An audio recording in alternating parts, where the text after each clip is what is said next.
6주 동안 히브리서를 함께 공부할 이근도 목사입니다.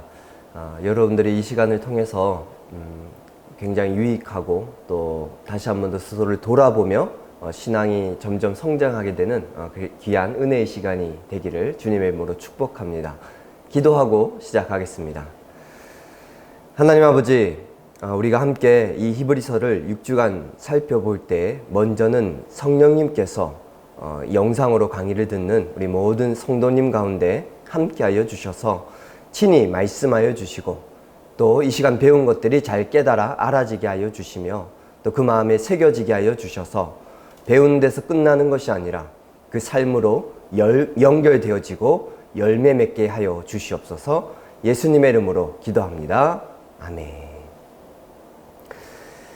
우리가 이 히브리서를 본격적으로 이렇게 배워보기 이전에 배경과 목적 그리고 전체적으로 어떤 내용인지를 함께 살펴보고자 합니다. 항상 이 성경을 공부할 때는 전체적으로 먼저 어떤 내용인지를 살펴보아야 부분적으로 볼 때 잘못된 해석을 하지 않을 수 있게 됩니다. 그래서 늘 이 성경을 보기 이전에는 개론을 공부하는 것이 필요로 합니다. 그래서 저는 여러분들과 함께 이 몇 가지 질문을 통해 이 히브리서를 살펴보고자 하는데, 첫 번째로는 여러분들은 어떠실지 모르겠지만 저는 이 히브리서를 처음 공부할 때 굉장히 어렵게 느껴졌습니다. 물론 다른 성경이 다 어렵게 느껴지시는 분도 계실 텐데 몇 가지 이유가 있습니다. 먼저는 시대적인 갭이 차이가 있기 때문입니다. 수천 년, 2000년 전에 쓰여진 이 성경이 우리와 다른 어떤 문화적인 배경에 의해서 쓰여졌기 때문에 그런 문화가 우리에게 쉽지 않을 수 있고 또 언어가 다릅니다. 그들이 주로 사용했던 헬라어나 히브리어가 주 언어였기 때문에 번역되는 과정에서 우리가 그것을 또 이해하기 힘든 부분이 있을 수 있습니다. 그런데 이 히브리서도 마찬가지로 이제 설명을 해드리겠지만 사실 이 히브리서의 저자를 우리가 정확히 누군지는 알 수가 없습니다. 2세기 동방 교부 오리겐조차도 본 서신의 저자에 대해서 하나님만 아신다라고 말할 정도로 이 저자가 누구인지에 대해서는 의견이 굉장히 분분합니다. 그러나 분명한 것은 모든 성경이 그렇듯이 먼저는 이 히브리서 또한 성령이 이르신 바라는 사실입니다. 분명 이 발신자를 알면 본문을 이해하는 데 큰 도움이 될 수는 있겠지만 누가 썼든지 간에 모든 성경의 최종 저자는 성령님이심을 기억하고 우리가 계속해서 이 하나님의 음성에 집중했으면 좋겠습니다. 이렇게 저자를 알지는 못하지만 우리가 이 히브리서 내용을 통해 추측할 수 있는 것은 이 저자가 구약에 굉장히 능통한 사람이었다라는 사실을 알 수 있습니다.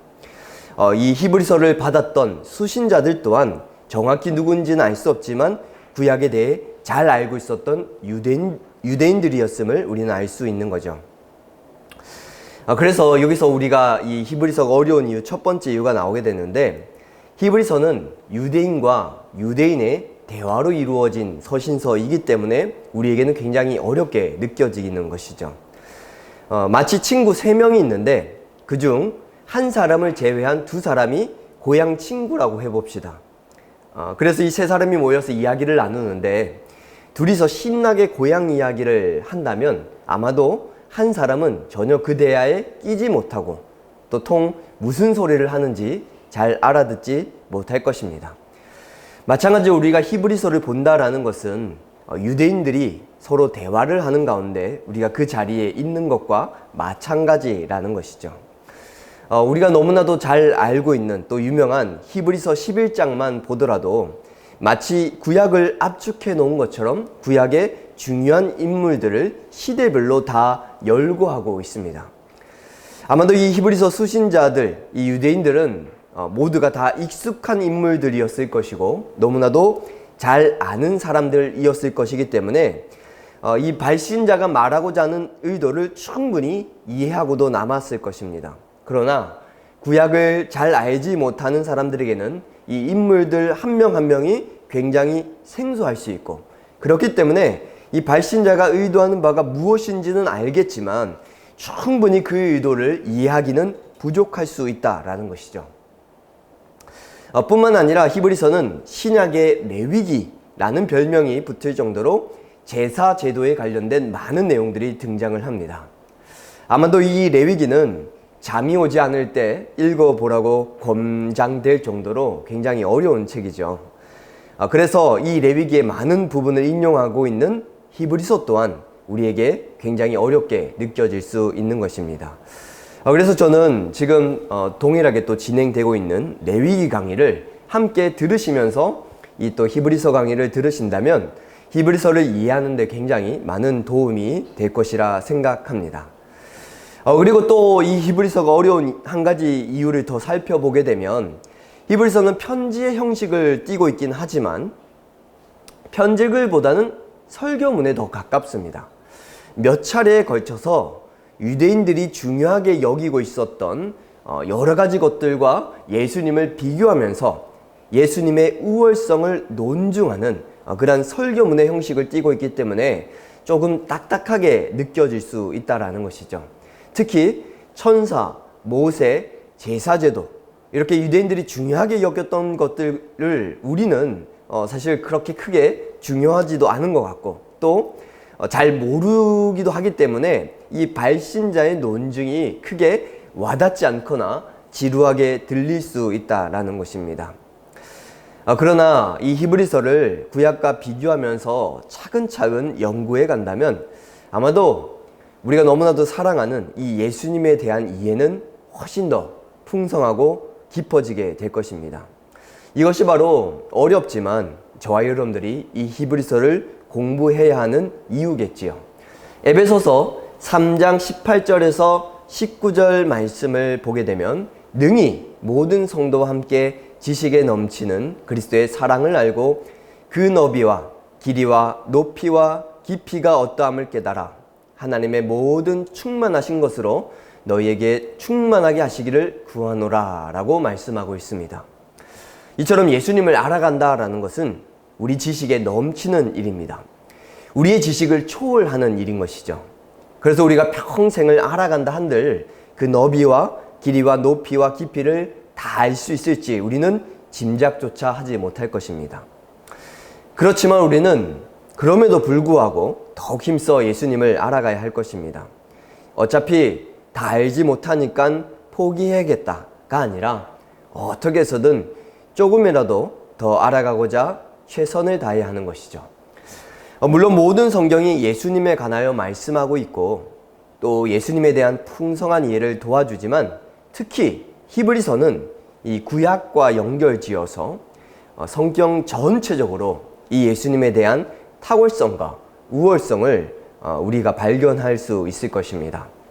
어렵게 느껴지더라도 포기하지 마시고 끝까지 끈기를 가지시고 함께 공부해 보시길 권합니다. 그리고 이번이 끝이 아니라 시작으로서 계속해서 이 구약 성경과 함께 이 히브리서를 연구하시면서 풍성하게 그 예수님을 알아가게 되시고 더욱 깊이 사랑하게 되시는 여러분들 되시길 주님의 이름으로 축복합니다. 두 번째로는 히브리서는 어떤 목적으로 쓰여졌는지를 살펴보고자 합니다. 당시 배경을 잠깐 살펴보면 유대인들 중에서도 복음을 듣고 예수님을 믿음으로 기독교로 개종한 사람들이 생겨나기 시작했습니다. 그런데 히브리서 저작 연대를 대략 AD 60년에서 70년 사이로 보는데 히브리서 10장을 통해 알 수 있듯이 당시 예수님을 믿는다는 이유만으로 로마 정부에 의해서 박해, 심지어는 투옥되는 상황에 직면하고 있었다는 것을 알 수 있습니다. 이처럼 로마 정부에 의한 고난뿐만 아니라 과격한 유대주의자들로 인해서 이들은 배신자로 취급을 받으며 끊임없이 위협을 당했을 것입니다. 이처럼 종교적 자유를 보장받고 있었던 유대교를 믿고 있었던 그 시대와는 달리 개종으로 인하여서 로마 정부와 동족으로부터 박해와 위협을 받으면서 끊임없이 유대교로 돌아가고픈 유혹을 받았을 것이라는 것이죠. 아마도 이런 유혹은 교회 안에 이방인들이 점점 많아지면서 더 심해졌을 것입니다. 가뜩이나 제사를 드리지 않는다라는 것에 대한 허저담이 있었을 텐데 할례도 받지 않고 율법에도 자유로워 보이는 이방인들이 자신들과 똑같이 구원을 받는다고 하니까 이 유대인들로서는 더 혼란이 가중되었을 것이라는 것이죠. 오랫동안 지켜왔던 이 전통을 무너뜨린다는 것은 결코 쉬운 일이 아닙니다. 자유로워 보이는 이방인들의 모습에 자신들의 전통이 무시받는다라는 느낌을 받았을 수도 있고, 예수님을 믿는다라는 것이 방종을 부추기는 것은 아닌가라는 생각이 들었을 수도 있을 것입니다. 이처럼 핍박과 고난에 대한 두려움, 그리고 그런 어려움, 또 옛것을 잃어버린 듯한 상실감, 이런 여러 가지 이유들로 인해서 다시금 유대교로 돌아가고픈 유혹에 흔들리고 있었던, 유대교에서 기독교로 개종한 이 성도들을 향해서 권면하기 위해서 바로 쓰여진 것이 히브리서라는 것입니다. 이것이 과연 오늘날 저와 여러분들과는 어떤 관련이 있을까요? 이 부분에 관해서는 결론 부분에서 다시 한번 살펴보고자 합니다. 그 전에 이 흔들리고 있었던 히브리서 수신자들에게 과연 이 히브리서 저자가 어떤 방식으로 이들을 설득하고 또 말씀을 증가하고 있는지를 한번 살펴보겠습니다. 먼저 크게 저희가 6주 동안 오늘은 개론을 하고 또 이제 5주 동안 부분적으로 5부분으로 나누어서 살펴보고자 하는데, 1장 1절에서 3절을 히브리서 개론의 부분으로 본다면 1장 1절에 과거에 하나님은 여러 가지 다양한 방법으로 조상들에게 말씀하셨지만 마지막 때, 지금 우리의 시대 때를 말하는 것이죠. 마지막 때에는 하나님은 아들을 통해 우리에게 말씀하신다라고 시작을 하고 있습니다. 결국 히브리서 저자가 말하고자 하는 바는 유대인이 중요하게 여기는 구약의 모든 메신저들보다 예수님이 훨씬 위대하며, 또한 구약의 모든 것은 모형과 그림자로서 예수님이 다 성취하셨고 완성하셨다, 이 메시지를 전하고자 했던 것이죠. 그래서 1장 4절에서 2장 18절까지를 보시게 되면 이 천사와 예수님을 비교하면서 예수님이 훨씬 더 우월하다라는 것을 말씀하고 있습니다. 왜 천사에 대해서 이야기를 하고 있느냐? 유대인의 전통에 따르면 신명기 33장 2절 말씀을 근거로 토라와 하나님의 말씀이 시내산에서 천사들에 의해서 모세에게 전해졌다, 이렇게 믿었습니다. 그래서 천사를 숭배하는 사상도 이 유대인들 가운데 있었는데요. 히브리서 저자는 천사들은 구원의 상속자들, 저와 여러분들이죠. 하나님의 자녀들을 섬기는 존재로서 하나님께서는 만물을 천사가 아닌 예수님의 발 아래 복종시켰다며 이 천사들의 역할을 분명하게 밝혀주고 있습니다. 그러면서 이처럼 천사보다 높으신 예수님이 전한 복음을 떠나 천사들이 전한 율법으로 돌아가고자 하는 일이 얼마나 어리석은 일인가, 이것을 논증하고 있는 것이죠. 뿐만 아니라 이처럼 천사보다 높으신 예수님께서 인간의 몸을 입고 이 땅에 오셔서 우리와 같이 되셨다라는 사실이 얼마나 크고 놀라운 겸손의 모습인지를 보여주고 있습니다. 그리고 나서 3장 1절부터 4장 13절까지는 이제 모세와 예수님을 비교하는데요. 모세를 들어서 유대교로 돌아가려고 하는 사람들에게 이렇게 경고를 합니다. 이스라엘 백성들이 광야에서 모세를 통해서 전해준 그 하나님의 말씀을 거역함을 통해 가나안 땅에 들어가지 못한 일들을 언급하면서 모세보다 훨씬 더 위대하신 예수님의 말씀을 거역한다면 어떻게 되겠냐며 경고를 하고 있는 것이죠. 그리고 나서 4장 14절에서 7장 28절까지는 레위 제사장들과 예수님을 비교를 하고 있습니다. 제사장의 역할은 하나님 앞에서 이스라엘 대표의 속죄나 죄를 덮기 위한 희생 제물을 바치는 것이었습니다. 하지만 제사장 역시 도덕적 결함이 있었기 때문에 자기 자신의 죄를 위해서도 끊임없이 희생 제물을 바쳐야 했었던 것이죠. 하지만 아론이 아닌 멜기세덱의 반차대로 제사장이 되신 예수님께서는 도덕적으로도 흠이 없고 그의 백성을 온전히 구원하실 수 있는 영원한 대제사장이 되어 주셨다라는 것입니다. 그리고 이것을 논증하기 위해서 멜기세덱에 관하여 설명을 하는데, 이것을 잘 이해하지 못하는 히브리서 수신자들을 책망하면서 더욱 성숙해질 것을 요구하고 있습니다. 결론적으로 예수님은 하나님과 인간 사이의 그 어떤 중보자보다 우월하신 분으로, 예수님을 거부하는 것은 하나님과 화해할 수 있는 유일한 기회를 거부하는 것이라고 경고하고 있는 것이죠. 그리고 연결해서 8장 1절에서 10장 18절까지는 옛 언약과 제사장보다 뛰어난 예수의 새 언약과 속죄 제사를 비교하고 있습니다. 매일 거듭해서 짐승의 피를 가지고 드려 했던 제사 제도와는 달리 예수님께서는 자신의 몸을 단번에 드리심으로 우리가 거룩함을 얻게 되었다라고 말씀하고 있습니다. 이제는 더 이상 자신의 죄를 씻기 위해 계속해서 제사를 드릴 필요가 없게 된 것이죠.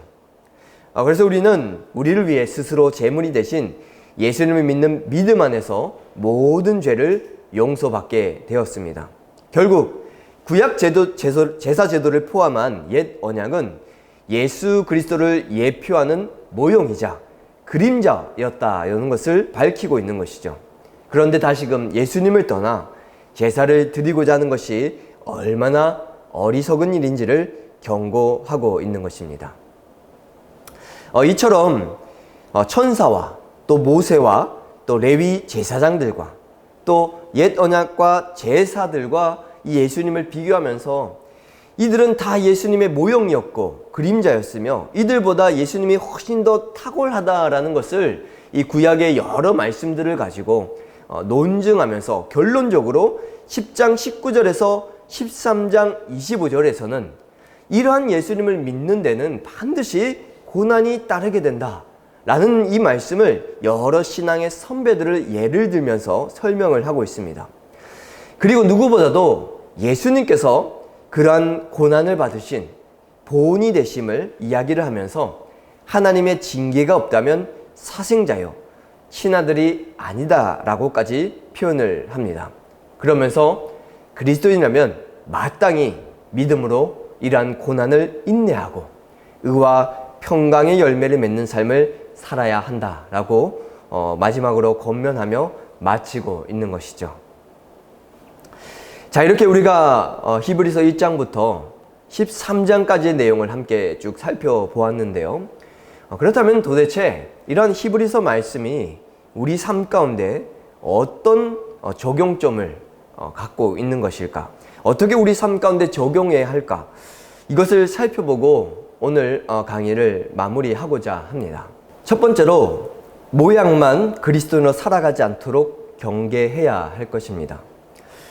히브리서 수신자들에게는 현재 당하고 있는 핍박과 고난으로부터 벗어날 수 있는 가장 쉬운 방법이 있었습니다. 그것은 바로 유대교로 다시 돌아가는 것이죠. 그러나 이들이 망설이고 있었던 여러 가지 이유가 있었을 것입니다. 그동안 고난을 견뎌오며 버텨왔던 것이 아까웠을 수도 있고, 또 어쨌든 예수님을 만났고 아는데 이것을 포기한다는 것이 쉽지 않았을 수도 있습니다. 그런데 많은 이 유대인들이 아마도 겉으로는 그리스도인으로 남아 있었지만 마음은 이미 유대교로 떠나 있었던 것 같습니다. 그래서 이 히브리서 저자가 편지를 쓴 것이죠.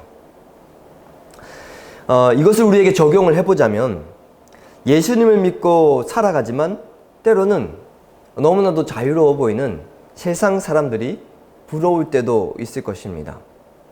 예수님을 믿는 것 때문에 매번 손해를 봐야 하고 또 여러 가지 매여 있는 것처럼 느껴질 때도 있고, 그래서 한 발은 세상에 한 발은 교회에 걸쳐 있는 것은 아닌지 그것을 우리에게 스스로 돌아보라고 바로 이 히브리서가 권면을 하고 있는 것이죠.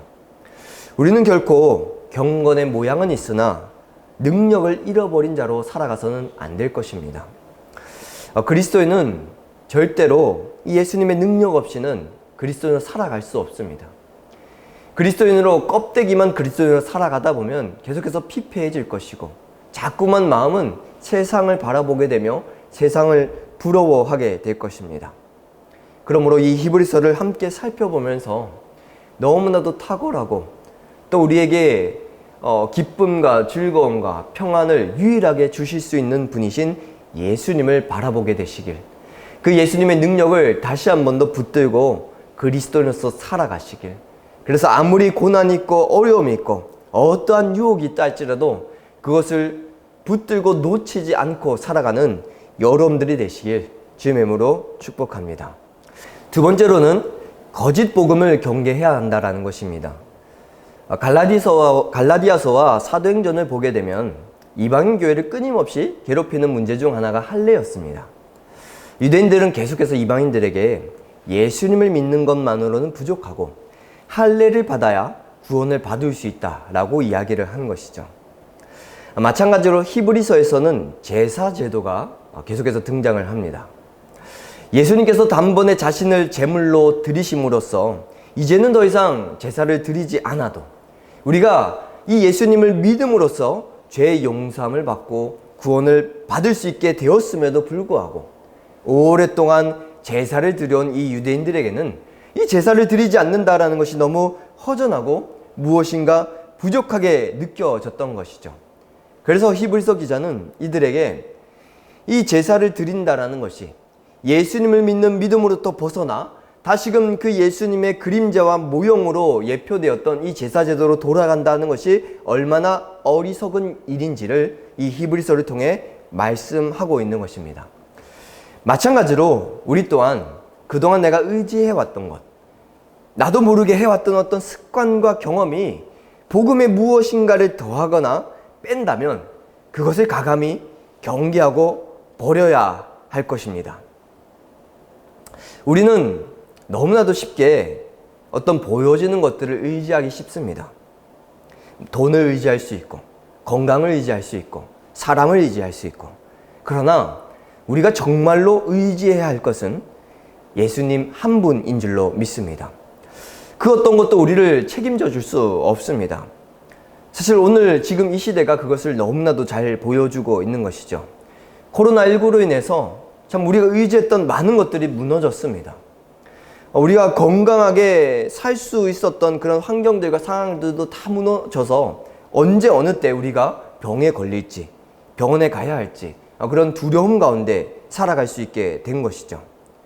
코로나19로부터 그 어떤 것도 우리를 지켜줄 수가 없습니다. 아무리 돈이 많아도, 아무리 내가 많은 것들을 가지고 있다 할지라도 그런 것들이 우리를 코로나19로부터 보호해주지 못한다라는 것이죠. 그래서 우리는 다시 한 번 더 이 히브리서를 살펴보면서 과연 내가 예수님 한 분만을 의지하고 있는가? 이 복음의 능력을 온전히 붙들고 있는가? 이것을 살펴봐야 할 것입니다. 내 경험과 내 지식에 이 성경을 맞추는 것이 아니라 하나님의 말씀에 내 생각과 지식을 맞추어서 살아가는 그 노력을 우리가 해야 한다라는 것이죠. 마지막으로 믿음으로 인내하는 삶을 훈련해야 한다라고 히브리서 저자는 저와 여러분들에게 말씀하고 있습니다. 아마도 모든 시대를 통틀어서 늘 그래 왔겠지만 특히나 요즘은 분노 조절 장애라는 말이 나올 정도로 이 참아내는 능력이 굉장히 약해진 것을 보게 됩니다. 그러나 성경은 그리스도인이라면 반드시 그의 인생 가운데 고난이 있을 수밖에 없고 그런 상황 가운데서 인내하는 삶을 살아가야 한다라고 말씀하고 있습니다. 이것을 더욱더 분명하게 이야기하기 위해서 그렇게 힘들고 어려운 상황 속에서도 인내함으로 흔들리지 않는 믿음으로 살아갔던 많은 신앙의 선배들의 예를 들고 또 누구보다도 참 우리의 본인 되시는 예수님을 증거하고 있는 것이죠. 아마도 지금 많은 우리 성도님들이 이 코로나19로 인해서 답답하고 힘든 상황 가운데 있을 것입니다. 경제적으로나 또 건강 신체적으로나 아니면 상황적으로나 또 교회를 나오지 못해 답답한 마음 또 외부 출입이 자유롭지 않아 그 마음 가운데 어려움이 있을 줄 압니다. 이런 상황 속에서 그저 단순히 불평과 원망만 하기보다는 다시 한 번 더 왜 이런 상황을 하나님께서 나에게 허락해 주셨을까? 이런 상황에서 어떻게 하는 것이 정말 하나님이 기뻐하시는 일일까를 고민해 보시길 주의 이름으로 축복합니다. 우리와 비교할 수 없는 극심한 어려움과 힘든 상황 속에서도 많은 우리 신앙의 선배들은 이 믿음으로 인내하며 그 시간을 통하여서 하나님께 영광을 올려드렸습니다. 예수님 또한 정말 피할 수만 있다면 이 잔을 내게서 옮겨달라고 기도하실 정도로 힘들고 어려운 상황들 가운데 있으셨지만 하나님의 말씀에 순종하여서 늘 자신의 뜻보다는 아버지의 뜻대로 살아가기를 소망하면서 그렇게 인내함으로 자신에게 맡겨진 사명을 온전히 감당하셨습니다. 그래서 저와 여러분들 또한 이 히브리서를 함께 살펴보면서 아무리 힘들고 어려운 일이 있다 할지라도 과연 이 가운데 나를 두신 하나님의 뜻과 목적이 무엇인지를 깊이 묵상하면서 성령의 능력을 의지하여 오래 참음의 열매를 맺으시는, 그것을 통해 하나님께 영광을 돌리시는, 하나님께 칭찬을 받고 그 마음의 의와 평강의 열매가 맺혀지는 삶을 살아가는 저와 여러분들이 되길 주님의 이름으로 축복합니다. 정말 이 히브리서가 제게 있어서도 굉장히 어려운 책 중에 하나였지만 이번 기회를 통해서 정말 더 큰 풍성한 은혜를 주실 것을 기대해 봅니다. 계속해서 끝까지 포기하지 마시고 집중해서 우리가 또 히브리서를 계속해서 읽어보시면서 성령님께 도움을 구하시면서 그렇게 함께 공부해 보신다면 아마도 저와 여러분들의 신앙에 큰 유익이 있을 줄 믿습니다. 기도하고 마치겠습니다. 하나님, 이 시간 우리가 히브리서 전체적인 내용을 개론적으로 함께 살펴보았습니다. 유대교에 몸담고 있다가 복음을 듣고 예수님을 믿었지만 예수님을 믿음으로 인하여 오게 되었던 많은 고난과 어려움, 또 함께 예수님을 믿는 이방인들의 모습을 보면서 마치 자신들의 전통이 무시를 당하고 예수님을 믿는 것이 방종을 추구하는 것처럼 느껴져서 유대교로 다시 돌아가고픈 유혹과 그런 여러 가지 흔들림 가운데 있었던 이 히브리인 출신의 성도들을 향하여서 이 히브리서 기자는 예수님이 어떤 분이신지를 천사들과 모세와 또 제사장들과 제사 제도와 비교를 하면서 얼마나 이분이 탁월하시고 얼마나 유일한 구원자 되심을 분명하게 밝혀주면서 이 예수님을 떠나 다시금 유대교로 돌아간다는 것이 얼마나 어리석은 일인지를 밝혀주고 있었습니다. 마찬가지로 우리가 예수님을 믿고 살아가면서도 이 예수님을 믿는다라는 것이 얼마나 귀한 일인지, 얼마나 우리가 위대하신 분의 은혜를 입은 자들인지를 잊고 살아갈 때가 많이 있습니다. 그래서 참 겉으로는 그리스도인인 척하지만 마음으로는 예수님을 떠나 세상에 발을 걸치고 있지는 않았는지 이 히브리서를 통해서 다시 한 번 더 되돌아보기를 원합니다. 주님, 우리에게 소원이 있다면 이 히브리서를 통해 우리의 주인 되시고 우리의 사랑의 대상이 되시는 그 예수님을 더욱더 깊고 풍성하게 알기를 원한다라는 것입니다. 부족한 자를 들어 이렇게 사용하여 주시니 그 입술을 통하여 성령께서 말씀하여 주시사 영상으로 강의를 듣는 우리 모든 성도들 가운데 함께하여 주셔서 이 히브리서 말씀을 통해 더욱더 깊이, 더욱더 친밀하게, 더욱더 풍성하게 그 예수님을 알아가는 시간 되게 하여 주셔서 힘들고 어려운 순간에서도 인내하고 또 의와 평강의 열매를 맺으며 살아가는 우리 모든 귀한 강남중앙침례교회 성도님들 다 되게 하여 주시옵소서. 예수님의 이름으로 기도합니다. 아멘.